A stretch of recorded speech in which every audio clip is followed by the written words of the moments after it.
찬송가 542장 부르심으로 8월 14일 금요일 새벽 예배를 시작하겠습니다.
신앙 고백하겠습니다.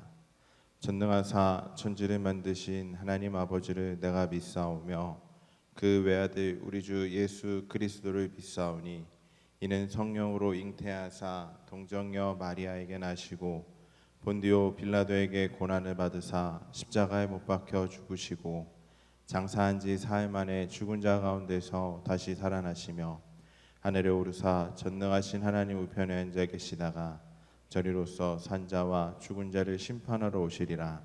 성령을 믿사오며 거룩한 공회와 성도가 서로 교통하는 것과 죄를 사하여 주시는 것과 몸이 다시 사는 것과 영원히 사는 것을 믿사옵나이다. 아멘.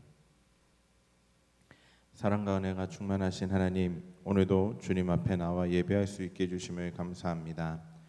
우리를 값없이 주신 은혜로 말미암아 구원의 길로 인도하여 주심을 감사합니다. 하나님 앞에 고백하오니 그 구원의 길을 가는 동안 오로지 하나님만 바라볼 수 있게 해주시고 세상에 그 어떤 유혹이 있을지라도 흔들리지 않고 오직 주만 바라보며 승리하는 삶을 살아갈 수 있도록 주께서 붙잡아 주시고 함께하여 주시옵소서. 하나님, 우리가 가지고 나온 기도 제목들이 있습니다. 우리가 항상 주님 앞에 올려드리는 기도 제목들이 있습니다. 나만을 위한 기도가 아니라 하나님의 뜻과 하나가 되는 기도가 될 수 있게 해주시고 오로지 하나님의 뜻을 구하는 기도를 먼저 행하며 나아갈 수 있도록 이끌어 주시옵소서. 예수님의 이름으로 기도드렸습니다. 아멘. 오늘 우리에게 주신 하나님의 말씀은 로마서 9장 25절부터 33절까지의 말씀입니다. 로마서 9장 25절부터 33절까지의 말씀을 제가 봉독해 올리겠습니다. 호세아에 그래도 이르기를 내가 내 백성 아닌 자를 내 백성이라 사랑하지 아니하는 자를 사랑한 자라 부르리라. 너희는 내 백성이 아니라 한 그곳에서 그들이 살아계신 하나님의 아들이라 일컬음을 받으리라 함과 같으니라. 또 이사야가 이스라엘에 관하여 외치되 이스라엘 자손들의 수가 비록 바다의 모래 같을지라도 남은 자만 구원을 받으리니 주께서 땅 위에서 그 말씀을 이루고 속히 시행하리라 하셨느니라. 또한 이사야가 미리 말한 바 만일 만군의 주께서 우리에게 씨를 남겨두지 아니하셨더라면 우리가 소돔과 같이 되고 고모라 같았으리로다 함과 같으니라.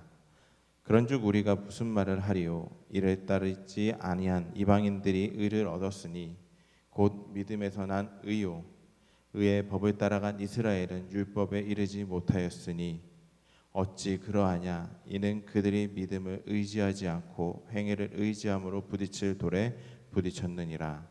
기록된 바 보라, 내가 걸림돌과 거치는 바위를 시온에 두노니 그를 믿는 자는 부끄러움을 당하지 아니하리라 함과 같으니라. 아멘. 우리 그리스도인들은 구원에 대한 성경의 가르침에 대해서 바르게 이해하고 깨닫지 못한다면 세상의 유혹과 그 사단의 시험에 쉽게 넘어갈 수가 있습니다. 그렇게 우리를 미혹하는 자들을 우리는 이단이라고 하는데 그들은 구원에 관한 문제를 가지고 우리를 아주 혼란스럽게 만들고 흔들고 있기 때문입니다. 오늘 본문에서 구원에 관한 제대로 된 가르침을 배워서 그 가르침으로 무장할 수 있는 저와 여러분들이 될 수 있기를 주님의 이름으로 간절히 소망합니다. 오늘 본문 25절 26절 말씀을 보면 백성이 아닌 자를 하나님의 백성으로 삼으셨다라고 이야기를 하고 있습니다. 바로 이방인들을 하나님의 백성으로 삼으셨다는 이야기입니다. 바울은 호세아 2장 23절과 1장 10절을 인용하면서 하나님의 백성이 아닌 이방인들을 하나님의 아들이라고 부르시는 하나님의 은혜에 대해서 설명을 하고 있습니다. 하나님께서는 이스라엘뿐 아니라 이방인들에게도 긍휼을 베푸시고 또 그들을 구원의 반열로 인도하여 주셨습니다.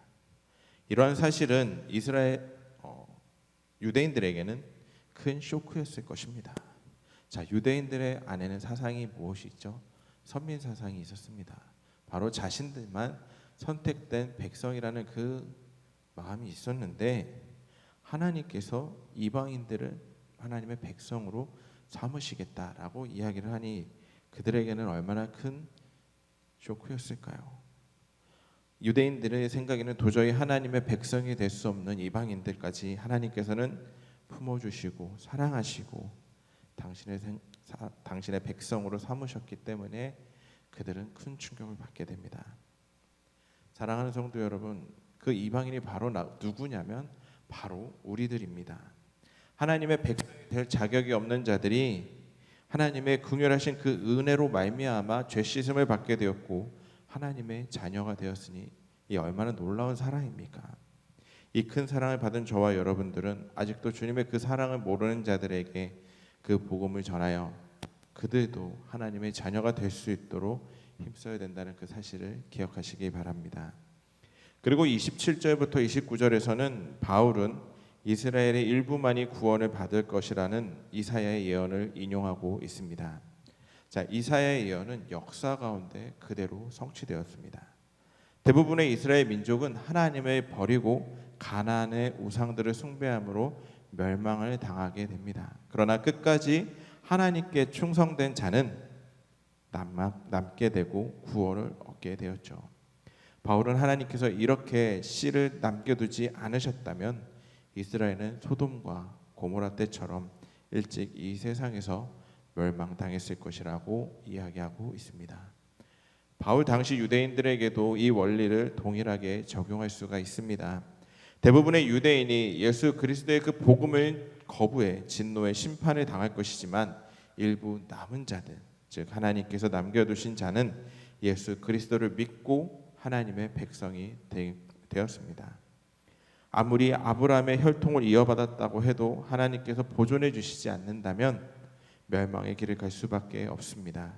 우리가 어떠한 혈통을 이어 살아왔던 간에 하나님의 은혜 아니면 살 수 없는 존재임을 기억하시길 바랍니다. 30절부터 33절까지에서는 바울은 이방인들과 하나님과 바른 관계를 맺기를 구하지도 않았는데 믿음으로 바른 관계, 즉 의에 이르렀다고 이야기하고 있습니다. 반면에 이스라엘은 하나님과의 바른 관계를 맺기를 구했지만 실패했다고 이야기하고 있습니다. 그 이유는 이스라엘이 믿음을 의지하지 않고 행위를 의지했기 때문입니다. 그들은 율법을 통해 자기 의를 세우려다 보니 믿음과 상관없이 행위에 집중하게 되었고 결국은 불의하게 된 것입니다. 행함으로 의로움을 얻으려 한다면 결국 실패하게 됩니다. 인간은 본질적으로 죄인이기 때문이죠. 스스로 힘으로는 절대 의로워질 수 없고 오직 하나님의 은혜로만 의로워질 수 있다고 믿는 그런 자들만이 하나님의 의에 이를 수 있다는 사실을 기억하시길 바랍니다. 우리는 행함이 아니라 오직 그리스도를 믿음으로만 의로워질 수 있음을 고백하고 오직 그리스도만을 믿으며 나아가야 됩니다. 자신을 철저히 부인해야만 예수 그리스도의 십자가를 바라보고 붙잡을 수 있음을 기억하시기 바랍니다. 사랑하는 성도 여러분, 구원은 우리의 행동, 행위, 선한 행위에 달린 것이 아니라 오직 하나님께 달려있다는 그 사실을 기억하시기 바랍니다. 이방인이든 유대인이든 어떤 자들이든 하나님께서 부르시던 자들이 하나님의 백성이 될 수 있다는 사실을 잊지 마시기 바랍니다. 이방인이든 유대인이든 관계없이 누구나 행위가 아니라 믿음으로 의로움을 얻게 됨을 잊지 마시기 바랍니다. 이 진리 위에 흔들리지 마시기 바랍니다. 예수 그리스도를 믿음으로 구원받은 자는 결코 부끄러움을 당하지 않고 하나님 나라의 영광을 누릴 것임을 기억하고 오늘도 주님만을 의지하여 그 은혜의 복음을 전하며 승리하는 삶을 살아가는 저와 여러분들이 되기를 주님의 이름으로 간절히 소망합니다. 우리 찬송가 542장 1절 한 번 더 찬양하시고 함께 기도하는 시간 갖도록 하겠습니다.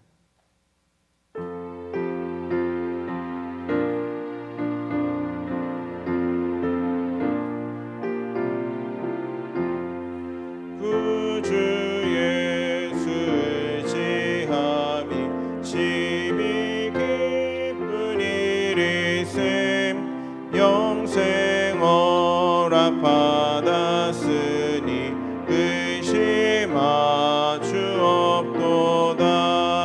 예수 믿는 것은 받은 증거 많도다.